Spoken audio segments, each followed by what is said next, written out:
आलमीन वस्सलातु वस्सलामु अला खातमिन नबिय्यीन अम्मा बअदु फ़अऊज़ु बिल्लाहि मिनश शैतानिर रजीम बिस्मिल्लाहिर रहमानिर रहीम वस्सलातु वस्सलामु अलैका या रसूलल्लाह व अला आलिका व अस्हाबिका या हबीबल्लाह अस्सलातु वस्सलामु अलैका या नबिय्यल्लाह व अला आलिका व अस्हाबिका या नूरल्लाह। मदनी चैनल के नादरीन, प्रोग्राम दारुल इफ्ता अहले सुन्नत में बराह रास्त हाजिर हैं। आपको खुश आमदीद कहते हैं। अल्लाह रब्बुल आलमीन हम सबको दीन इस्लाम के अहकामात सीख कर समझ कर उन पर अमल पैरा होने की तौफीक अता फरमाए। हमारे प्यारे रसूल सल्लल्लाहु ताला अलैहि व आलिहि वसल्लम का फरमाने अज़मत आली शान है, ज़य्यिनु मजालिसकुम बिस्सलाती अलैया फ़इन्न सलातकुम अलैया नूरुल लकुम यौमल क़ियामा। अपनी मजलिसों को मुझ पर दुरूद पढ़कर आरास्ता करो, खूबसूरत बना लो कि तुम्हारा मुझ पर दुरूद पढ़ना क़ियामत के दिन तुम्हारे लिए नूर होगा। सल्लु अल हबीब सल्लल्लाहु ताला अला मुहम्मद सल्लल्लाहु अलैहि व आलिहि वसल्लम। नाज़रीन इकराम, इस प्रोग्राम में बतौर ख़ास आपके सवालात शामिल किए जाते हैं। नंबर आप स्क्रीन पर मुलाज़ा फरमा रहे हैं। इन नंबर्स पर अपने सवालात आप हम तक पहुँचा सकते हैं। हमारी कोशिश होगी इसी प्रोग्राम में जो आपके सवालात मौसूल हों उनके जवाबात आप तक पहुँचाएँ। और आज के हमारे इस प्रोग्राम में शामिल हैं मुफ्ती मोहम्मद कफ़ीर रज़ा अत्तारी साहब। इनको भी खुश आमदीद कहते हैं। कैसे हैं आप? अल्हम्दुलिल्लाह, मिजाज गिरामी बेहतर, अल्लाह का शुक्र, माशाल्लाह। हमारे पास कुछ वीडियो सवालात हैं, उनकी तरफ भी बढ़ेंगे। और उससे पहले एक नॉर्मल आम मौसम के एतबार से सवाल करना चाहूँगा। हमारे मुल्क में बिलखुसूस हम बात करें तो पंजाब साइड में तो काफ़ी सर्दी शिद्दत वाली भी, और कराची में भी दायरे कुछ ना कुछ सिलसिला शुरू हो चुका है। तो बिलखुसूस हम बात करते हैं तो नमाज़ों के हवाले से तयम्मुम के एतबार से लोग सवालात करते हैं। बाज़ ज़ईफ़ुल उमर हैं, उनके हवाले से कई जगहों पे पानी की उस तरह की सहूलत मौजूद नहीं होती, और कई और भी ममालिक हैं जहाँ पे सख्त तरीन शिद्दत वाली सर्दी होती है। तो ऐसी सूरत हाल में शरीयत कहाँ तक हमें गुंजाइश देती है कि वुज़ू की जगह तयम्मुम को इख्तियार क्या हर आदमी कर सकता है या उसकी कोई ख़ास कंडीशन है? क्या कहते हैं आप इसमें? बिस्मिल्लाहिर्रहमानिर्रहीम। तयम्मुम के हवाले से अल्लाह करीम ने कुरान मजीद में इरशाद फरमाया, फ़इल्लम तजिदू माअन फ़तयम्ममू सईदन तय्यिबन, कि जब तुम पानी को ना पाओ तो ऐसी सूरत में पाक मिट्टी से तयम्मुम करो। पानी को ना पाना यानी पानी पर इंसान कुदरत ना पाए दो तरह से। एक ये है कि पानी दस्तयाब ही नहीं, जिसकी सूरत ये बयान की गई कि जो है वो इंसान जहाँ पर मौजूद है वहाँ से 1 मील के फासले तक चारों तरफ कहीं भी पानी मौजूद नहीं। और दूसरा, पानी पर कुदरत ना होने की सूरत ये है कि पानी तो मौजूद है लेकिन इंसान उसके इस्तेमाल पर कादिर नहीं है। उसके इस्तेमाल पर कादिर यूँ नहीं है कि वो खुद से जो है वो वज़ू नहीं कर सकता, कोई दूसरा उसे करवाने वाला नहीं है, वो इस कदर मजबूर है या माजूर है, या वो अगर पानी का इस्तेमाल करेगा तो ऐसी सूरत के अंदर उसका मर्ज़ बढ़ जाएगा जो मौजूदा है, या मर्ज़ नहीं है तो उसे इस बात का गालिब गुमान है कि उसे मर्ज़ हो जाएगा, शदीद जो है वो मरीज़ हो जाएगा वो। तो ऐसी सूरत के अंदर ये चीज़ें भी पानी पर इस्तेमाल की कुदरत ना होने में शुमार होती हैं और इस सूरत में तयम्मुम की इजाज़त होती है। अब ये जो है कि पानी के इस्तेमाल से आदमी जो है वो कब उसको नुकसान पहुँचेगा, वो तकलीफ़ में आएगा, बीमार हो जाएगा, हर शख्स की तबीयत के एतबार से जो है वो जुदा जुदा चीज़ें हैं। कई दफ़ा हमारे मुल्क में और कई जगह सब जगहों पर ही ऐसे लोग होते हैं जो ठंडे पानी से जो है वो सर्दियों में भी गस्ल करते हैं, उन्हें कोई प्रॉब्लम नहीं होती।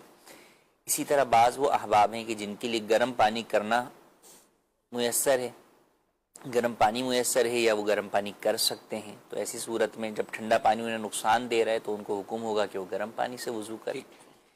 फिर तीसरी सूरत ये है कि गर्म पानी मुयस्सर नहीं है लेकिन वो शख्स पानी ठंडा इस्तेमाल करने के बाद कपड़ा या कोई रज़ाई या लिहाफ या ब्लैंकेट वगैरह इस्तेमाल करके अपने ऊपर जो उसको सर्दी पहुंची है उसकी इज़ाला जो है वो कर सकता है।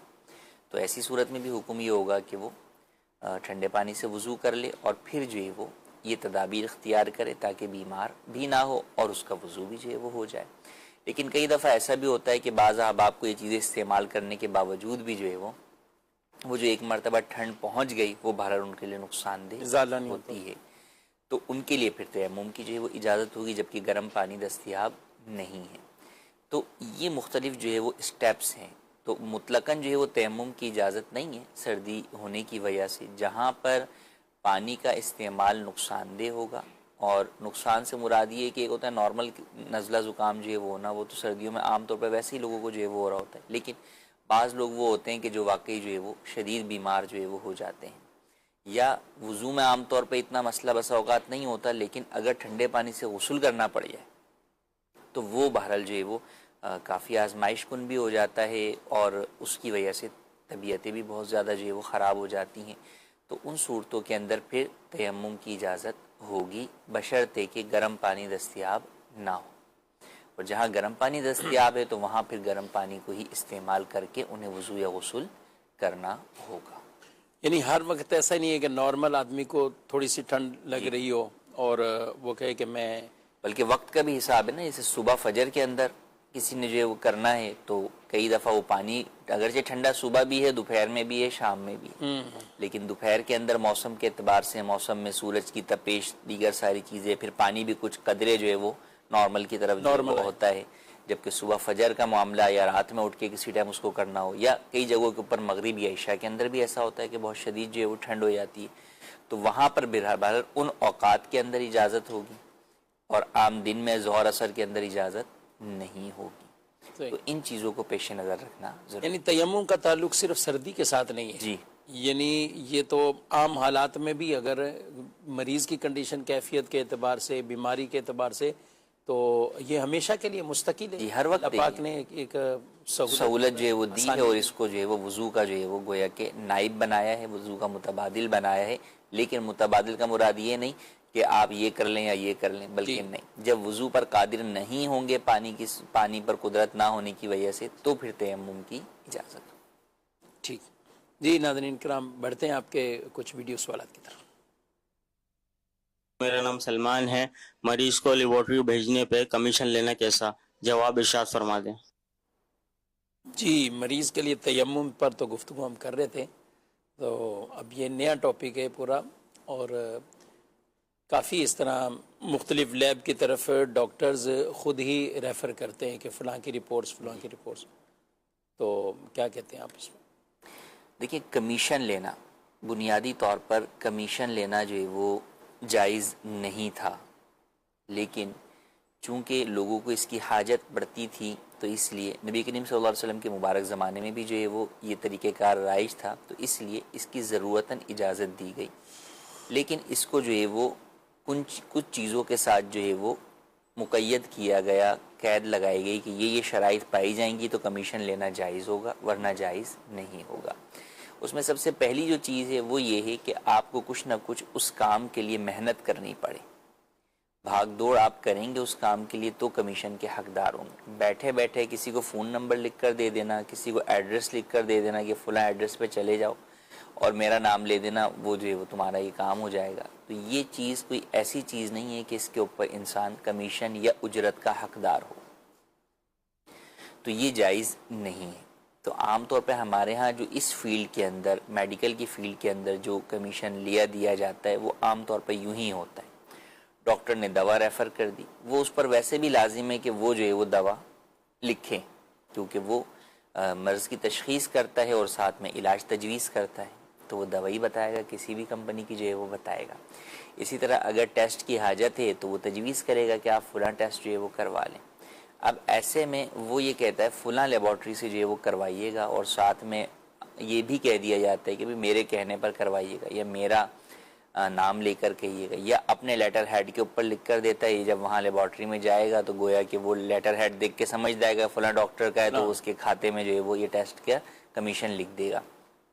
तो इन बुनियादों पर डॉक्टर या कोई भी शख्स कमीशन का हकदार नहीं होता और शरई एतबार से उसके हक़ में हलाल नहीं होता, तो ये जायज़ नहीं है।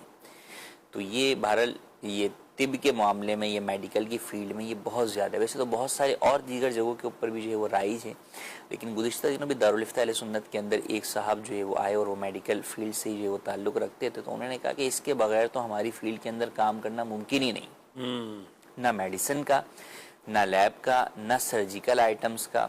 तो ये जितने डॉक्टर्स और ये जितना स्टाफ है ये बगैर कमीशन के काम का, अगरचे हमारी चीज़ की क्वालिटी जो है वो 1000 दर्जे बेहतर हो दूसरे से, जी बिल्कुल, लेकिन वो कभी भी डॉक्टर जो है वो हमारी दवा लिख कर नहीं देगा, वो वही दवा लिख कर देगा जहाँ से उसको कमीशन मिलता है। बाद उसने कहा कि अच्छे जो है वो खौफ खुदा रखने वाले डॉक्टर्स भी होते हैं जो हमें मना कर देते हैं वाज़े तौर पर, और वो अपने हिसाब से ही दवा लिख के देखते हैं जो मज़ीद के लिए जो है वो मरीज़ के लिए जो सूटेबल होती है। लेकिन बहुत सारे बहुत कम है ये वाले लोग जो कि इस बात का ख्याल करते हैं, और अक्सर यही है, गवर्नमेंट हो या प्राइवेट दोनों, वो यही करते हैं। गवर्नमेंट के हॉस्पिटल्स के अंदर भी जो है वो यही है कि वो जो उन्होंने आलात मंगवाने हैं सर्जरी के लिए, दीगर चीज़ों के लिए, तो वो बाकायदा लिख कर देंगे। अगर किसी और कंपनी का वो ला कर देगा, उनका मरीज़ भले ऑपरेशन के लिए तड़प रहा है, कुछ डॉक्टर कहेगा नहीं जनाब ये चीज़ तो जो है वो मैं इस्तेमाल ही नहीं करूँगा, या मैं इस्तेमाल करता हूँ तो फिर आपकी ज़िम्मेदारी पे करता हूँ, मैं ज़िम्मेदार नहीं हूँ। आदमी वैसे डर जाता है कि यार मेरा मरीज़ जो है वो जा बलब है और ये जो है वो कह रहे हैं कि भाई आपकी ज़िम्मेदारी पर। तो यूँ इस तरह लोगों को डरा धमका कर जो है वो पैसे अपना बनाने के लिए महंगी तरीन चीज़ों की तरफ, गैर मियारी चीज़ों की तरफ जो है वो लोगों को रेफ़र जो है वो करते हैं। तो ये सरासर हराम है, बिल्कुल भी जो है वो हलाल नहीं है इनके हक़ के अंदर ये चीज़, तो इससे बचना बेहद ज़रूरी है। सही। और इसके हवाले से ये सिर्फ डॉक्टर्स फील्ड तक नहीं है, मतलब अगर हम देखें तो कई और जगहों पे अब तो जी है, तो बहुत नॉर्मल किसी से बात करना, तो इसमें मेरा क्या फ़ायदा है अगर किसी से मशवरा कर रहे हैं। हमें भी मार्केट में हूँ, अब दारुल्ता में हमारे ऐसे सवालात तो होते हैं, तो अब कोई किसी से एक गाड़ी के लिए कोई मशवरा करता है या नॉर्मल भी उसको कोई चीज़ लेनी, तो वो कहते हैं मैंने वहाँ चूँकि भेजा है तो इसके लिए मेरा वो बनेगा और मुझे वो हिस्सा मिलेगा। जी ऐसे ही है, मगर देखिए फ़र्क ये होता है ना कि एक ही जाहिल आदमी कोई काम कर रहे हैं और एक है थोड़ा सा पढ़ा लिखा आदमी जो है वो काम करे, तो कुछ फिर आप जिस मनसब पर बैठे हुए हैं उस मनसब की दियानतदारी, उसके तकाजे भी अलग जो है वो होते हैं, अगरचे वो नाजायज़ तो उसमें भी है। यानी पहले दौर के अंदर इस तरह की कमीशन जो है वो ये रंग साज जो पेंटर्स होते हैं उनके थे या इलेक्ट्रीशियंस के थे कि ये अपना सामान जब ख़रीदने के लिए दुकानों पर भेजते थे मालिक को, तो ये वहाँ से कमीशन लेते थे। वो अभी भी है, वो भी नाजायज़ ही है, उसको भी कोई जायज़ नहीं कह रहा। लेकिन आप पढ़े लिखे सुलझे हुए जो है वो शख्स हैं और आप जो है वो डॉक्टरी की सीट पर बैठे हुए, आपको पता है कि मैं जिस चीज़ की जो है वो फ़ीस ले रहा हूँ वही चीज़ मैं उसको बता रहा हूँ, लेकिन उसके अंदर भी आप फिर झूठ साथ में कह रहे हैं कि वहाँ से सस्ता होगा या वहाँ की रिपोर्ट ही मैं जो है वो मानूंगा, हालांकि पता है दूसरी जगह की रिपोर्ट भी सही होती है, लेकिन सिर्फ इसलिए कि मैं अगर ये सारी बातें नहीं बोलूँगा तो जनाब जो है वो कमीशन मुझे कहाँ से मिलेगा, ये उस लैब पर जाएगा नहीं। तो इन सारी बातों को पेश नज़र रखना चाहिए और अपने दिल में खौफ खुदा जो है वो रखते हुए हमें इन चीज़ों से बचना चाहिए। अच्छा, ये तो डॉक्टर और इसमें बाद मरीज़ भी होते कि जिसमें उनको वो किसी पैनल पर होते हैं, किसी कंपनी के या गवर्नमेंट से या किसी भी इदारे के पैनल पर होते हैं, तो ऐसे मौके पर भी वो डॉक्टर के साथ यानी कई ऐसे टेस्ट होते हैं कि जिनमें बज़ाहिर फ़िलहाल मर्ज़ के तौर पर उसकी कोई ज़रूरत हाजत नहीं या दीगर कुछ और, तो इनके लिए भी कोई अहकामात होंगे कि ये जो उस इदारे के हवाले से हैं तो इनको दयानतदारी से काम करना? बिल्कुल, ये भी इनके लिए है कि वो जो इदारे की तरफ से आपको मेडिकल फैसिलिटी दी गई है वो जो है वो ज़रूरत के मुताबिक जो है वो दी गई है। तो अब लोगों का यही होता है कि भाई हमारी लिमिट जो है वो इतनी है, तो अब आम तौर पर ख़ास तौर पर आप यूँ समझें कि ये जो दिसंबर का महीना है, तो आम तौर पर जो लिमिट होती है वो साल की लिमिट होती है, जनवरी से दिसंबर तक। तो पूरे साल तो वो जैसे चल रहा होता है कि ना जाने आगे क्या जो है वो सूरत हाल पेश आ जाए। लेकिन अब दिसंबर में इनको दिख गया कि भाई मिसाल वो मेरी लिमिट है मेडिकल की 5 लाख रुपए, अब तक खर्चा जो है वो 50,000 ही हुआ है, 4.5 लाख रुपए जो है वो इसमें पड़े हुए। तो अब वो किसी न किसी तरीके से इसको पूरा करने के लिए निकालेगा, कोई बीमार होगा नहीं है, नहीं वो ज़बरदस्ती डॉक्यूमेंट्स ऐसे तैयार डॉक्यूमेंट्स ऐसे बनवाएंगे या इसमें झूठ जो है वो शामिल करेंगे। कई दफ़ा यूँ भी होता है कि यार आप ये मेरे नाम पे लिख दो, वो दवा फिर वो किसी और को जो है वो बेच रहा होता है। तो ये तमाम चीज़ें धोखाधही में जो है वो आती हैं और धोखाधही हराम है। इस्लाम में जो है वो जायज़ जो है वो नहीं है। कई लोग यहाँ पे यूँ समझते हैं कि जनाब नहीं, वो देखें 5 लाख तो हमारा हक था ना, कंपनी ने हमें लिख कर दिया, तो लिहाजा हम उसे चाहे किसी भी तरह इस्तेमाल करें। तो ऐसा नहीं है, कंपनी जो चीज़ आपको जिन शराइत के साथ दे रही है, फिर आपको उन्हीं शराइत पे इस्तेमाल करनी होगी। उन शराइत से हटकर अगर आप उसको इस्तेमाल कर रहे हैं तो फिर आप जो है वो अंडरस्टूड सी बात है, तो झूठ बोल रहे हैं वहाँ पर, जो एक्चुअल चीज़ है वो तो जाहिर नहीं कर रहे आप, और फिर जो है वो धोखा है सामने वाले को, तो बिल्कुल भी ये जायज़ नहीं है। मैं एक मेडिकल पे दवाई लेने गया तो मेडिकल वाले ने मुझसे बातचीत की कि जो अफराद पैनल से दवाइयाँ लेने आते हैं, तो जैसे किसी का बिल फ़र्ज जो है वो 30,000 रुपये बना है, तो हम मेडिकल वाले 10% आमतौर पे कोई 12% डिस्काउंट देते हैं। तो वो 30,000 रुपये, वो कहते हैं कि बिल में तो आप पूरा ही लिख दें 30,000 रुपये का बिल बना है और ये हकीकत है, लेकिन वो जो डिस्काउंट के 3,000 रुपये बचेंगे ना, वो आप अलग से हमें वो दें, इसमें मेंशन नहीं करें। यानी कंपनी से वो उधर 30,000 भी ले लिए और साथ ये 3,000 रुपये इस तौर पर नहीं। किसी भी फील्ड में कहें कि थोड़ा सा आगे जाएं तो कुछ ना कुछ मसाइल इस तरह के आते असल ये कि हम सारे लोग या मुआशरे में बात ये है कि हर फर्द जो है वो एक तरीके से वो करप्शन कर रहा होता है। बात वही होती है, किसी ने कहा ना कि वो मौका मिलने की देर है। हाँ, तो वो चाहे बच्चा हुआ जिसको मौका नहीं मिला जी, तो जो मरीज़ है वो भी अपनी जगह इदारों को लूट रहा है, इदारे हैं वो जो है वो अपने मुलाजिमीन को जो है वो उनके साथ जुल्म ज़्यादती जो है वो कर रहे हैं, डॉक्टर मरीज़ के साथ कर रहा है, मरीज़ जो है वो डॉक्टर्स के साथ जो है वो कर रहे हैं। तो यूँ हर कोई जो है वो एक दूसरे के साथ जो है वो, कोई भी ये नहीं सोच रहा कि यार मैं अपने आप को तो सुधारूँ, क्योंकि फ़र्द से मुआशरा बनता है। मैं अपने लिए मैं ख़ुद तो कम से कम किसी दूसरे के साथ ईमानदार हो जाऊँ।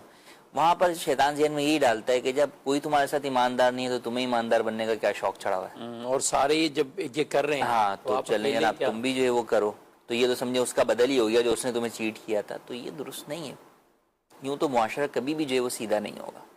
तो इसके लिए हर एक को अपने आप के साथ जो है वो खैरखाही करते हुए, अपनी आखिरत की फ़िक्र करते हुए सामने वाले मुसलमान के साथ भलाई करनी होगी। भले वो आपके साथ ज़्यादती कर रहा हो, आप भलाई करें, ये आपकी भलाई इंशाल्लाह एक वक्त आएगा उसे आपके साथ भलाई करने पर मजबूर कर दी। और अगर नहीं भी वो करता तो भी बहरहाल कम से कम आप तो गुनाहगार नहीं होंगे। उसका जो भी मामला है वो तो उसके अंदर दुनिया में भी गिरफ्तार है और आखिरत में भी जो है वो गिरफ्तार होगा। लेकिन अगर आप भलाई करेंगे, आप बेहतर जो है वो करेंगे और आगे अपनी औलाद को भी जो है वो यही सिखाएंगे, तो फिर यकीनन इससे ये होगा कि कम से कम मुआशरे के कुछ अफराद तो वो होंगे जो राह रास्त की तरफ जो है वो आएंगे। हमारे यहाँ तो ये हाल है कि जो आप ख़राब काम कर रहे हैं वो आगे औलाद को भी यही सिखाते हैं। कारोबारी हजरात भी और दीगर लोग भी, मुलाजिमीन भी, कि कितने जो है वो उनके खांचे हैं, कहाँ कहाँ क्या करना है, ये तमाम चीज़ें पट्टियाँ वो अपनी औलाद को ही पढ़ा रहे होते हैं। और अगर कभी औलाद सीधा कर दे तो उसके ऊपर चढ़ दौड़ते हैं कि भाई तुम ज़्यादा वो, हाँ, और तूने काम कर लिया भाई, तूने हमारा जो है ना बेड़ा गर्क कर देना। तो कई दफ़ा ऐसा भी होता है, दारुल इफ्ता में हमारे पास कई नौजवान लड़के जो है वो इस तरह के सवाल लेकर भी आते हैं कि भाई हम तो देखें यूं करना जो है वो चाह रहे हैं, लेकिन अब्बा करने ही नहीं देते, अल्लाह, तो अब जो है वो क्या करें हम। तो इसका मतलब ये है कि हम खुद भी डूबे हुए हैं और हम चाहते हैं कि आगे हम अपनी नस्लों को भी जो है डुबो के ही जाएंगे। तो अव्वलन तो खुद भी सुधरना चाहिए, और अगर बिलफर्ज आप नहीं सुधर रहे तो अगर कोई आपके औलाद में से, अच्छा कई दफ़ा यूँ इसी वजह से होता है कि बाज़ लोग या बाज़ बच्चे फील्ड चेंज कर देते हैं कि भाई पूरा घराना कारोबार ये, वो कहते भाई मैं कारोबार नहीं करूँगा क्योंकि जितनी चीटिंग मैं अपने घर में देख रहा हूँ ना कारोबार में आप सारे करते आए, तो मैं तो भाई ये काम नहीं कर सकता, तो मैं जॉब करूँगा या मैं फ़लाँ जो है वो काम करूँगा। तो उसकी वजह यही होती है कि वो उस दलदल से निकलना चाह रहा होता है, क्योंकि उसको दिख रहा होता है कि उसका पूरा घर या उसका पूरा कारोबार जो है वो किस तरह गुनाहों के दलदल में जो है वो डूबा हुआ है। तो इसके अंदर उसको सपोर्ट भी करनी चाहिए और ख़ुद अपने आप को भी जो है वो उससे निकालने की फ़ौरन कोशिश करनी चाहिए। जी मज़ीद सवाल। मुफ्ती साहब से सवाल है कि अगर माँ बाप बच्चे और बच्चियों के होते हुए वरासत तकसीम करना चाहते हैं तो उसका क्या हुक्म है, और दूसरा एक भाई अमीर है दूसरा गरीब है, अगर माँ बाप गरीब बच्चे को ज्यादा वरासत देते हैं तो उसका शरीयत में क्या हुक्म है, मेहरबानी करके रहनुमाई फरमा दे। जी, ज़िंदगी के अंदर तकसीम, हकीकत विरासत की तकसीम तो इंतकाल के बाद होती है। ज़िंदगी में जो तकसीम होती है वो गिफ्ट और हिबा कहलाता है। उसमें शरीयत मुताहरा का उसूल ये है कि जितना वालिदैन अपने लिए रखना चाहते हैं बकिया ज़िंदगी गुजारने के लिए उतना अपने लिए रख लें, उसकी कोई लिमिट नहीं। जितना शौहर अपने लिए रखना चाहे, जितना अपनी बीवी के लिए जो है वो रखना चाहे, और फिर जितनी अमाउंट के बारे में उनका ये इरादा हो कि भाई इतना अमाउंट हमने तकसीम करना है। इससे भी पहले मैं ये कहूँगा कि ये देख लें कि आया उनके ऊपर हज फ़र्ज़ है या नहीं है। अगर फ़र्ज़ है तो पहले हज की अदायगी के लिए रकम निकालें। इसी तरह कोई ज़कात या और कोई वाजिबात की अदायगी है तो उसकी तरफ जाएं। अपने बहन भाइयों के आपने विरासत के हक़ अदा नहीं किए तो पहले उसकी अदायगी की तरफ जाएं। कोई कर्ज़े आपके ऊपर हैं तो उन कर्ज़ों की अदायगी की तरफ जाएं। जब ये सारी चीज़ें आप निपटा लें, अब उसके बाद कोई माल ऐसा है जिसके बारे में आप ये चाहते हैं कि मैं इसे तकसीम करूँ, तो अब भी मशवरा ये है कि वो दो तरह की सूरत होती है। एक ये होता है इजाफी माल होता है, एक आपका घर है जिसमें आप रिहाइश पजीर हैं, एक आपकी दुकान या कोई कारोबार है जिससे आपका गुजर बसर है, तो उसे तो तकसीम ना करने का ही हम मशवरा देते हैं। क्योंकि कई दफ़ा ऐसा होता है कि इसको आप तकसीम कर देते हैं और बाद में दूसरों के महताज हो जाते हैं। वो दूसरे चाहे आपकी औलाद ही क्यों ना हो, तो क्यों आप किसी और के मोहताज जो वो बन रहे हैं, जबकि अल्लाह ने आपको दिया हुआ है तो आप उसी से अपना गुजर बसर करें। लोगों के जहन में ये होता है कि यार अगर हम नहीं तकसीम करेंगे तो बाद में औलाद लड़ेगी आपस में जी। तो असल तो आपको औलाद की ये तरबियत करनी है ना कि वो ना लड़ें, वरना लड़ने की सूरत तो इस सूरत में भी होती है, वो आपके जीते जी भी लड़ रहे हो, वो ज्यादा लड़ रहे हैं सामने हैं। इसलिए कि जनाब अच्छा फिर ये होता है हम नहीं लड़ेंगे तो कल को ये लड़ेंगे तो हमें कब्र में जो है वो अजाब होगा। तो कब्र में इनके लड़ने से आपको अजाब इस बात पे नहीं होगा कि ये लड़ रहे हैं। हाँ, आपने अगर कोई तकसीम ऐसी करके गए हैं या आप कोई ऐसी गलत वसीयत करके गए हैं उसकी वजह से आपको अजाब हो सकता है, तो आप वसीयत जो है वो दुरुस्त करें, अपनी औलाद की तरबियत अच्छी करें और उनको इस बात को सिखाएं और समझाएं कि मेरे इंतकाल के बाद शरई तौर पर ये चीज़ें हैं, इसके मुताबिक तकसीम करना है। बहरहाल फिर भी अगर कोई शख्स जो है वो अपनी मर्ज़ी से तकसीम करना चाहता है तो उसमें शरीयत का उसूल ये है कि सबसे अफजल तरीका ये है कि बेटे और बेटियों को बराबर बराबर तकसीम करें। सही, जितना बेटे को दे उतना ही बेटी को दे। और दूसरा तरीका भी जायज़ है, वो ये है कि बेटों को डबल हिस्सा दे और बेटियों को सिंगल हिस्सा दे, तो ये भी जायज़ है, इसमें भी कोई हरज नहीं है। किसी औलाद को मुकम्मल तौर पर जो है वो महरूम कर देना, कुछ भी ना देना, ये जुल्म है, ये गुनाह है, इसकी इजाज़त नहीं है, ये करना भी जायज़ नहीं है। और लोग इसकी बस औक़ात वसीयत कर देते हैं आग करने की, वो भी जायज़ नहीं है। क्योंकि बहरहाल वो जो विरासत का हकदार बनता है वो रिश्ते की वजह से बनता है, खून की वजह से बनता है, उसका ताल्लुक इस बात से नहीं है कौन फरमाबरदार है कौन नाफरमान है। सही। तो लिहाजा यूं किया जाए और हत्तल इम्कान औलाद के अंदर जो है वो बराबरी जो है वो रखी जाए। वरना होता ही है कि वालिदैन की नाइंसाफ़ी की वजह से औलाद आपस में एक दूसरे की दुश्मन बनी हुई होती है, तो वालिदैन ऐसा कोई भी कदम ना रखें। हाँ, कई दफ़ा ऐसा होता है कि कोई बच्चा जो है वो तलबे इल्म दीन में मसरूफ़ है, इसलिए उसके लिए कुछ हिस्सा ज़्यादा जो है वो रख दिया, या कोई जो है वो बहुत ज़्यादा फरमाबरदार है इसलिए उसके लिए कुछ हिस्सा ज़्यादा रख दिया, खिदमत ज़्यादा कर रहा है, खिदमत ज़्यादा करता है, तो कुछ हिस्सा ज़्यादा रखना वो जायज़ है। और उसमें भी बेहतर ये है कि दीगर औलाद को एतमाद में लेकर जो है करें। बहुत अच्छी बात है। तो इससे ये होता है कि सामने दीगर अफराद जो है वो कल को उसके सपोर्टर बनते हैं, ना ये कि उसके मुखालिफ बन जाएं या दुश्मन बन जाएं। फिर तकसीम के अंदर भी जो शरई उसूल हैं उनको पेश नज़र रखें। हमारे यहाँ कई दफ़ा ऐसा होता है कि तकसीम जस्ट जो है वो ऑन पेपर हो जाती है। शरई एतबार से तकसीम में ये ज़रूरी है कि आपको वो चीज़ जो है वो सामने वाले को हैंड ओवर करनी होगी, उसका कब्ज़ा दिलाना होगा। फिर कब्ज़े के भी अपने उसूल हैं कि उसमें आपका अपना तसर्रुफ़ मौजूद ना हो। तो कई दफ़ा ऐसा होता है वालिदैन जो है वो बकिया बच्चों को चीज़ें बांट देते हैं अपनी, और एक बच्चा जो बहुत फरमाबरदार होता है उसको कहते हैं कि भाई जिस मकान में हम रह रहे हैं ना ये तुम्हारा है। सही। और यही सारी सबसे बड़ी गलती हो जाती है। तो लेके चले गए, वो सारों को तो कब्जा मिल जाता है, इसको कब्जा नहीं मिलता, क्योंकि जब अम्मा अब्बा इसी घर में मौजूद हैं तो इनके मौजूदगी में गोया कि उनका तसर्रुफ इस घर में मौजूद है, तो ये शख्स जो है वो इस चीज़ का मालिक नहीं हो पाता क्योंकि इसका कब्जा नहीं हो पाता। तो नतीजा ये होता है कि वादे इंतकाल, अगर विरासत का मसला कभी दारुल इफ्ता में आता है तो नतीजा ये निकलता है कि वो शख्स सबसे ज़्यादा खसारे में आ जाता है, क्योंकि अब वो जो पूरी बिल्डिंग होती है जिसके अंदर उसके अम्मा अब्बा रह रहे थे और वो उन्होंने इसके नाम भी कर दी थी, शरई एतबार से वो उसके नाम नहीं होती और उसमें जायदाद तकसीम हो जाती है, यानी वो फिर परेशानी उसके लिए, उसकी फैमिली परेशानी हो जाती है। तो यूँ इस तरह की कई चीज़ें हैं जिसके अंदर वालिदैन अव्वलन तो शरई रहनुमाई नहीं लेते, लेने के बाद भी ज़्यादा लोग इतना ही पूछते हैं कि भाई किसको कितना देना है। अगला सवाल नहीं करते कि देना किस तरह है, हम ये तकसीम हमारे पास है क्या और किस तरह कैश है, तकसीम ज्वेलरी करें, है या जायदाद है। मैं तो कहता हूँ सवाल के साथ ये चीज़ें ऐड होनी चाहिए। ऐड होनी चाहिए। अच्छा, जेवरात में भी खवातीन यही करती हैं कि भाई फुला फुला बहू का है, फुला फुला का है, फुला पोती का है, दिया किसी को कुछ नहीं, वो सारा उनके अपने ही लॉकर में रखा हुआ है। अब इंतकाल के बाद फिर जो है वो झगड़ा जो है इसके ऊपर खड़ा हो जाता है। इसी तरह फिर वसीयत करते हैं लोग, तो वसीयत भी अपने औलाद के लिए ही करते हैं। हालांकि औलाद के लिए वसीयत करनी चाहिए, लेकिन वो वसीयत जो है वो माल की नहीं करनी चाहिए, क्योंकि माल की वसीयत औलाद के लिए जायज़ ही नहीं है। इसलिए जायज़ नहीं है क्योंकि औलाद का जो हिस्सा माल में बनता है वो अल्लाह ने कुरान में बयान कर दिया, तो आप उसमें रद्दो बदल कर ही नहीं सकते। आप ना उसे कम कर सकते हैं ना ज़्यादा कर सकते हैं। बराबर, तो बराबर का आपकी वसीयत का फ़ायदा ही नहीं, क्योंकि बराबर का तो हुक्म, जो उसमें हुक्म है वो तो अल्लाह ने कुरान में बयान ही कर दिया है। तो वसीयत अमूमन होती है बाहर किसी और शख्स के लिए जो आपका वारिस ना बन रहा हो। जैसे औलादें मौजूद हैं तो अब आप जो है वो पोते पोती में से किसी के लिए वसीयत करते हैं, या नवासे नवासी के लिए करते हैं, या दामाद के लिए करते हैं, या बहू के लिए करते हैं, तो इनके लिए वसीयत होती है और वो तिहाई में यानी 1/3 में 33% में नाफिज की जाती है।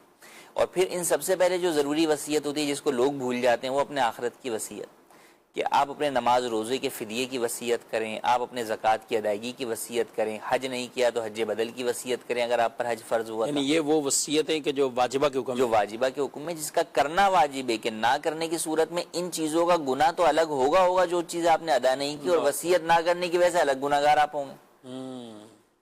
तो कई ख़वातीन होती हैं कि उनके ऊपर हज फ़र्ज हो चुका होता है, अब वो किसी और महरम की वजह से, महरम की दस्तयाबी ना होने की वजह से हज नहीं कर पाती, या बूढ़े अशखास हैं कि ज़िंदगी में कभी तो हज फ़र्ज हुआ था, उस वक्त किया नहीं, उस वक्त तो उनके जहन में बस एक ही सोच होती है कि यार बच्चों की शादी करनी है, कारोबार करना है, दीगर चीज़ें करनी है, आखिरी उम्र में जाके हज करेंगे, और आखिरी उम्र में जब हज का मौका आया तो फिर हज के पैसे नहीं बचे या जिस्म ने साथ नहीं दिया। तो अब उन पर कम से कम ये ज़रूरी है कि वह हज बदल की वसीयत करें, क्योंकि भाई आपका मकान तो आपके मरने के बाद बिकेगा ही ना, जब बिकेगा तो उसमें से सबसे पहले जो है वो आपके लिए हज बदल किया जाए। तो ये वो चीज़ें हैं जिन चीज़ों को पेश नज़र रखना ज़रूरी है। और फिर इसमें भी कई लोगों के जहन में होता है कि ये हम पर ज़रूरी है, और बाज़ ऐसी जो है वो नामुराद औलादें होती हैं कि वो वालिदैन से ज़्यादती का तकाजा कर रही होती हैं कि भाई घर बेचें, एक घर जिसमें वालिदैन रह रहे हैं वो उसको भी कहते हैं कि इसको बेच के हमें हमारा हक दें। हालांकि उनका कोई हक नहीं है आपके जीते जी आप जो है वो उस माल के मालिक हैं, आप किसी को भी कुछ ना दें, आप रहते रहें उसके अंदर, या उसको बेचकर आप हज पे चले जाएं, आप जो है वो अपने कारोबार में लगाएं, खाएं पिएं घूमें, जो दिल चाहे करें। आप किसी को कोई हक नहीं है कि वो आपके माल की विरासत या आपके माल की तकसीम का आपके जीते जी तकाजा करे। वो चाहे आपकी बीवी हो, वो चाहे बेटा हो, चाहे बेटी हो, या कोई भी हो। तो लिहाजा ऐसी औलादों का तकाजा करना भी जायज़ नहीं है और उनके तकाजे के ऊपर देना भी नहीं चाहिए। लेकिन होता ये है कि वालिदैन चूँकि बूढ़ापे में होते हैं, वो यही कहते हैं कि रोज़ रोज़ आके जो है वो तंग करते हैं, धमकियाँ देते हैं, ऐसी औलादें भी होती हैं। तो इसलिए वो मजबूरन इन तमाम मुसीबतों से छुटकारा पाने के लिए वो सोचते हैं कि हले के जनाब जो है वो सबको हिस्सा दे दिया जाए। लेकिन उसमें उसके जो बात के नताइज होते हैं वो इससे ज़्यादा ख़तरनाक होते हैं कि कल को फिर उन्हीं वालिदैन को रखने के लिए कोई औलाद राज़ी नहीं हो रही होती और वो दर बदर इधर उधर फिर रहे होते हैं। तो लिहाजा इन सब चीज़ों के पीछे जो बुनियादी वजह अगर हम देखें तो वो क्या होती है कि हमने पूरी ज़िंदगी माल जो है वो कमाना सीखा और अपनी औलाद को माल कमाना ही सिखाया। ना दीन सीखा, ना सिखाया, ना उनकी दीनी तरबियत। वरना जो अपनी औलाद की दीनी तरबियत करते हैं तो उनकी औलाद अपने माँ बाप को जो है वो आंखों पर बिठा के रखती है। तो हमें ये चाहिए कि जो है वो अपनी औलाद की दीनी तरबियत करें, उन्हें शुरू से ये बातें बताएं, सिखाएं, ताकि वो आपके लिए जो है वो सपोर्टर बने। और फिर उसके बाद जब ज़िंदगी में आप हर काम पूछ कर दीन के हुक्म पर अमल करते हुए करेंगे तो इंशाअल्लाह कल को आपके इंतकाल के बाद आपकी औलाद भी यही करेगी। माशाअल्लाह। कुछ SMS की तरफ भी बढ़ते हैं। और क्या गुस्ल करने से वज़ू भी हो जाता है? जी हाँ, चूँकि गुस्ल करने के अंदर जो आपके आज़ाए वज़ू होते हैं वो भी धुल जाते हैं, तो वज़ू भी हो जाते हैं। नियत ज़रूरी नहीं है, तो नियत के बगैर भी वज़ू हो जाएगा। ठीक है। वॉशरूम में बिस्मिल्लाह पढ़ना कैसा? वॉशरूम में बिस्मिल्लाह पढ़ना या कोई भी ज़िक्रुल्लाह करना जो है वो मना है, तो वॉशरूम से बाहर आकर जो है वो करना चाहिए। कई जगह अटैच बात होता है तो वहाँ पर लोगों को ये मसला होता है, तो उस सूरत में हुक्म यही है कि आप जो है जब वॉशरूम से क़ज़ाए हाजत से फ़ारिग हो जाएँ तो अब आप वॉशरूम से बाहर आएँ, बाहर आके बिस्मिल्लाह वल्हम्दुलिल्लाह या बिस्मिल्लाह पढ़ें, फिर उसके बाद अंदर जाके आप दोबारा वज़ू कर लें। ठीक। कोई किसी को रुलाता है तो क्या उसके आंसू का हिसाब आखिरत में देना पड़ेगा? रुलाने से मुराद ये कि वाकई अगर आपने किसी के ऊपर जुल्म किया है तो उस जुल्म का हिसाब तो बिल्कुल जो है वो होगा, दुनिया में भी हो जाता है और आखिरत के अंदर भी बहरहाल जो है वो लिया जाएगा, तो बिल्कुल जुल्म का हिसाब तो देना पड़ेगा। जी मजीद सवाल। मेरा मुफ्ती साहब से ये सवाल है कि एक शख्स काम लेता है कोई तय करने के लिए, तय करता है कि मैं ये 60,000 रुपये इस काम कर लूंगा और दूसरों से वो काम 50,000 का करवा लेता है, क्या ये जायज़ है? जी कमीशन पे गुफ्तगू की है, लेकिन ये सूरत कुछ मुख्तलिफ है कि 60,000 उसने तय किए, करवाया उसने 50,000 का। ठेकेदार अमूमन काम इसी तरीके से करते हैं कि वो आगे से जो है वो तय करते हैं और फिर जो है वो अपने नीचे लेबर से जो है वो काम करवाते हैं। लेबर की कॉस्टिंग अगर निकालें तो यकीनन वो ऐसे ही होता होगा, 50 से 45 में वो चीज़ हो जाती होगी, तो इसमें कोई हरज नहीं है। होता ये है कि कई जगहों के ऊपर पता होता है कि ये शख्स खुद काम नहीं करेगा और अब ये जो है वो काम आगे जो है वो करवाता है। इसी तरह टेलर है, वो आगे नीचे अपने जो है वो दीगर कारीगरों से काम करवाता है, तो वो बीच में नफ़ा रखता ही है, तो उसमें कोई हरज नहीं है, जबकि सामने वाले ने ये शर्त ना लगाई हो कि भाई ये काम आपने ही करना है। अगर उसने ये शर्त लगाई है कि भाई मुझे आपके हाथ का ही जो है वो काम चाहिए, आप खुद ही काम करेंगे, तो फिर ऐसी सूरत के अंदर वो दूसरे से नहीं करवा सकेगा, तो फिर खुद ही करना होगा। और ठेकेदार या दूसरे जो भी इस तरह के बड़े बड़े ठेके पकड़ते हैं, काम करते हैं, उनमें उमूमन ये नहीं होता। हाँ ये जरूर होता है कि आपकी निगरानी में, हाँ निगरानी में होगा, क्वालिटी दीगर सब चीज़ों पर बात होती है। हाँ इसमें ये होता है जिम्मेदार भी वही होगा। जी बस होगा झूठ बोलते हैं, वो जायज़ नहीं है कि नहीं जनाब ये तो देखे ना जो आपको मैं 60 का बता रहा हूँ, ये मुझे ही जो है वो 55 का जो है वो पड़ रहा है या मुझे ही जो है वो इतने का पड़ रहा है, तो यूँ झूठ बोलना बहरहाल जायज़ नहीं है। आप अपनी कॉस्ट ना बताएं, कोई ज़रूरी नहीं है आपके ऊपर बताना, बच भी कुछ नहीं रहे। हाँ बच भी कुछ नहीं रहे, तो यूँ ऐसे अल्फाज जो है वो ना कहे जाएं, ये झूठ में आ जाएगा, तो आपको कॉस्ट बताने की हाजत नहीं है।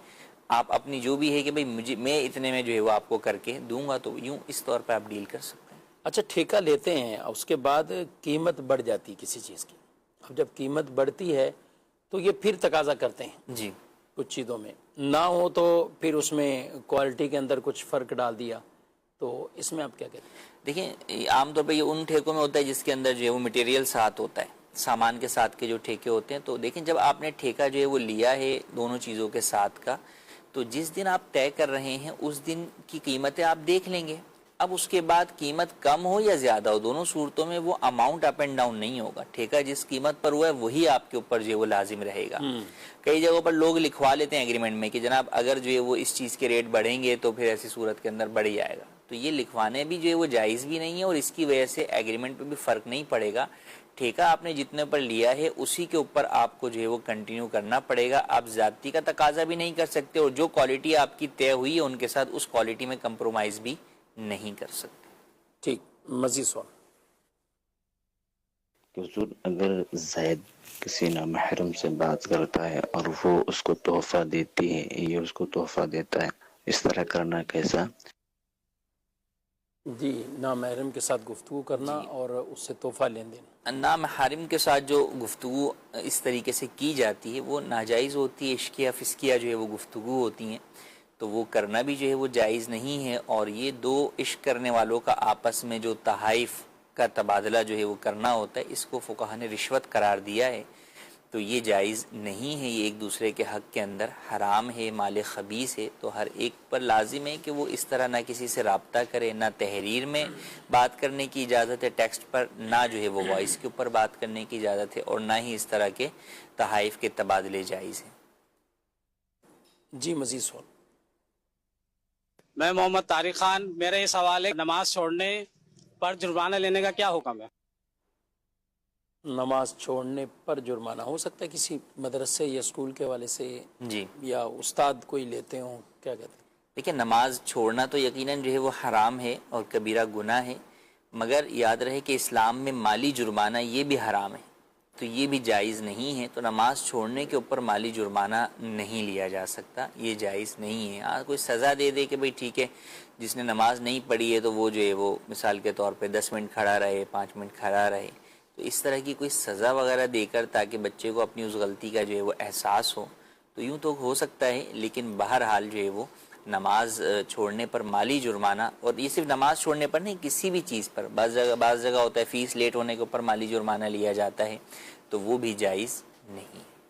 ठीक है सज़ा में भी लाजमी तौर पे इस चीज़ को देखा जाए कि बच्चे की ताकत कुदरत से जी बाहर बिल्कुल होती है अंडरस्टूड मामला सी बात है, क्योंकि बहरहाल नाबालिग बच्चा है तो उसके ऊपर वो चीज़ अगरचे लाजिम नहीं है, नमाज उसके ऊपर फ़र्ज नहीं है, लेकिन आदत के लिए उसे पढ़वाई जाती है, तो अब उसके अंदर सज़ा भी इस तौर पर होनी चाहिए कि उसे ये एहसास हो कि भाई ये चीज़ करनी थी मैंने, जो है वो अगर बिला वजह हाँ कुछ नदामत और शर्मिंदगी और एहसास हो और उसको नमाज की फ़िक्र जो है वो उसको हो, तो वो यकीनन बच्चे की उम्र के एतबार से जो है वो देखते हुए उसकी ताकत और इस्तात के होते के मुताबिक ही जो है वो उसको सज़ा देनी चाहिए।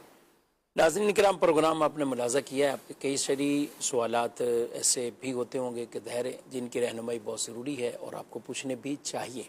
हम सबको इस तरह के मामलात में रहनुमाई लेते रहना चाहिए। दारुल तहलील सुन्नत का ये नंबर अपने पास रखिए और ये सर्विस दिन में ऑन होती है 10 बजे से लेकर 4 बजे तक। आप इस नंबर पर कॉल कर सकते हैं। मुतअद्दिद उलमा इकराम, मुफ्तीन इकराम वो इस नंबर पर जवाबात देने में मसरूफ़ अमल होते हैं और दिन में रहनुमाई बाकायदा की जाती है। इसी तरह दारुल तहलील सुन्नत के व्हाट्सअप सर्विस है, आप उससे अगर फ़ायदा उठाना चाहें तो बिल्कुल, बिलखुसूस हमारे जो बैरून मुल्क अफराद अहबाब मुसलमान भाई रहते हैं तो व्हाट्सअप सर्विस पर वो व्हाट्सअप के ज़रिए से भी रहनुमाई हासिल कर सकते हैं। ख़वातीन इस्लामी बहनों के लिए अलग से एक नंबर का इजरा किया गया है कि जिसमें इस्लामी बहनें व्हाट्सअप के ज़रिए अपने शरई मसाइल वो पूछ सकती हैं और ये बहुत एक आला इक़दाम है दारुल तहलील सुन्नत की तरफ से।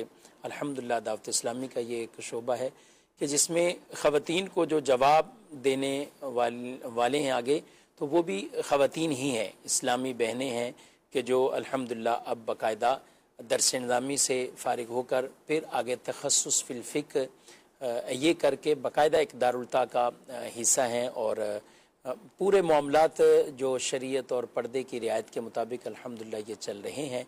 तो यूँ ये रहनुमाई व्हाट्सएप के ज़रिए से ख़वातीन की भी की जाती है। तो ज़रूर दारुल तहलील सुन्नत से अपना रब्ता रखिए और मरबूत रहें, तो इंशाअल्लाह शरई रहनुमाई भी मिलती रहेगी। अल्लाह पाक हम सबको दीन इस्लाम के अहकाम सीख कर समझ कर उन पर अमल पैरा होने की तौफीक दे। आमीन बिजाहिन नबील अमीन सल्लल्लाहु अलैहि वसल्लम। हादियो रहनुमा हमारे उलमा, हो कभी दरपेश जो कोई मसला, पूछ ले हाजिर हो हम इनकी बारगाह।